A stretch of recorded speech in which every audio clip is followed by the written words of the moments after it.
నమస్తే, welcome to 99 TV. నేను ప్రియాంక. బులెటిన్లో డీటెయిల్స్ చూద్దాం. వైఎస్ఆర్ కాంగ్రెస్ పార్టీ అధ్యక్షుడు మాజీ ముఖ్యమంత్రి వైఎస్ జగన్ మోహన్ రెడ్డి ఇవాళ నంద్యాల జిల్లాలో పర్యటించనున్నారు. టీడీపీ శ్రేణుల దాడిలో హత్యకు గురైన పసుపులేటి సుబ్బారాయుడు కుటుంబాన్ని ఆయన పరామర్శించేందుకు వెళ్తున్నారు. గన్నవరం ఎయిర్పోర్ట్ నుంచి బయలుదేరి ఓర్వకల్లు ఎయిర్పోర్ట్కు చేరుకోనున్నారు. అక్కడి నుంచి రోడ్డు మార్గంలో నంద్యాల జిల్లా మహానంది మండలం సీతారామపురం వెళ్లి సుబ్బారాయుడు కుటుంబాన్ని పరామర్శిస్తారు. ఆ తర్వాత ఓర్వకల్లు విమానాశ్రయానికి చేరుకుని బెంగళూరుకు వెళుతారు.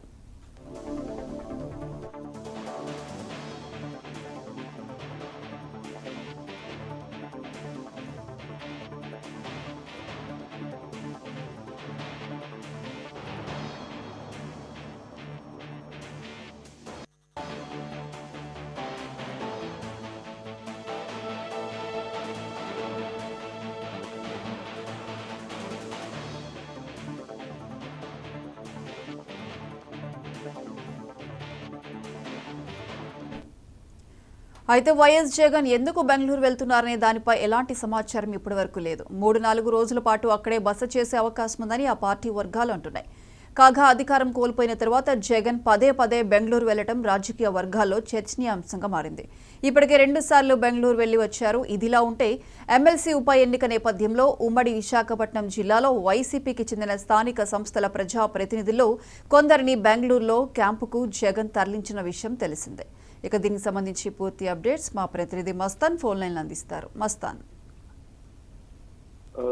ప్రియాంక, ఈ రోజు అయితే కనుక నంద్యాల జిల్లాలో మాజీ ముఖ్యమంత్రి జగన్మోహన్ రెడ్డి పర్యటన అయితే కొనసాగుతుంది. మరి కాసేపట్లో ఓర్వకల్లు ఎయిర్పోర్ట్ కి అయితే కనుక జగన్మోహన్ రెడ్డి గారు రావడం జరుగుతుంది. అక్కడి నుంచి రోడ్డు మార్గం ద్వారా సీతారామపురం చేరుకుంటారు. చేరుకున్న తర్వాత 12:30కి ఎవరైతే కనుక సీతారామపురంలో హత్యకు గురయ్యారో సుబ్బరాయుడు అతని కుటుంబ సభ్యులను అయితే కనుక పరామర్శించనున్నారు. వారితో గంటల సేపు అక్కడే ఉండి వారి కుటుంబాన్ని పరామర్శించి వారి కష్ట సుఖాలను తెలుసుకునే పనిలో పడ్డారు. ఆ తర్వాత ఏదైతే కనుక మనకు అనంతరం 1:30కి ఉదయానందన రెసిడెన్సీలో అయితే కనుక కార్యకర్తల సమావేశం అయితే ఏర్పాటు చేయడం జరిగింది.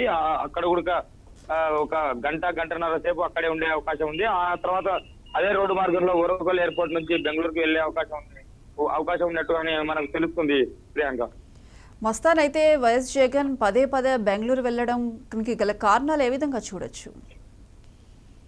ప్రియాంక, ఇప్పటికైతే కనుక గత మన కొద్ది రోజులుగా చూసుకుంటే కనుక ముఖ్యమంత్రి ఎన్నికలు జరిగిన అనంతరము అప్పటి ఓడిపోయినప్పటి నుంచి ఇప్పటికైతే కనుక చాలా సార్లు పదే బెంగళూరుకి వెళ్తూ అక్కడ ఏం జరుగుతుంది అనే సమాచారం అయితే కనుక పూర్తిగా లేదు. ఇక్కడ నుంచి రాజకీయాలన్నీ బెంగళూరుకి మారుస్తున్న పరిస్థితి అయితే మనం చూస్తున్నాము.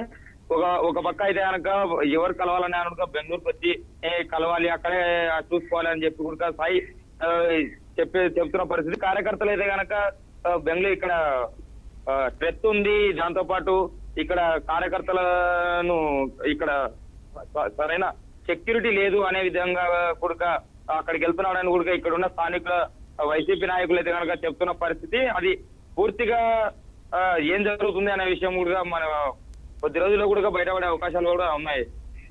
Right Mastan, thank you.